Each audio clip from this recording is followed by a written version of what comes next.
લોકસભાનું ત્રીજા તબક્કાનું મતદાન ગુજરાતમાં ચાલી રહ્યું છે, ત્યારે ઉપલેટામાં એનઆરઆઈ દંપતી દ્વારા મતદાન કરવામાં આવ્યું. અમેરિકાના કેલિફોર્નિયાના રાજ્યના સેરિટોસ સિટીમાં રહેતા ઉપલેટાના વૃદ્ધ દંપતીએ વિનય મંદિર હાઈસ્કૂલ ખાતે મતદાન કર્યું. એનઆરઆઈ જીવાભાઈ સોલંકી અને રૂપીબેન સોલંકી દ્વારા મતાધિકારનો ઉપયોગ કરવામાં આવ્યો.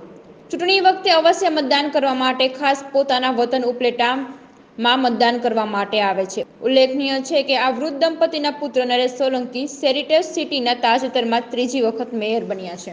તેમનો પણ અવશ્ય મતદાન કરવા માટે આગ્રહ હોવાના જણાવતા વૃદ્ધ દંપતી વધુમાં વધુ મતદાન કરવા માટે લોકોને સંદેશો આપ્યો. આ વૃદ્ધ દંપતીએ રૂપીબેન જીવાભાઈ સોલંકી અમેરિકાથી આવ્યા છીએ અને સેરિટોસ સિટીમાં રહીએ છીએ અને અમે 81માં ત્યાં ગયા છીએ અમેરિકા, અને દર વખતે જ્યારે અહીંયા ચૂંટણી હોય ત્યારે અમે મતદાન કરીએ છીએ. તમે લોકોને શું સંદેશ આપવા માંગો છો? બધાને કહીએ છીએ કે મતદાન કરજો, મતદાન કરવું એ જરૂરી છે. અને અમેરિકામાં તમારા જે દીકરા જે મેયર છે તે મેયર છે એ પણ મને કહે છે કે મતદાન કરવાનું. ત્યાં પણ નરેશ સોલંકી મારો દીકરો છે, ત્રીજી ટર્મમાં એ મેયર થયો છે, અને એ પણ બહુ જ એમ કે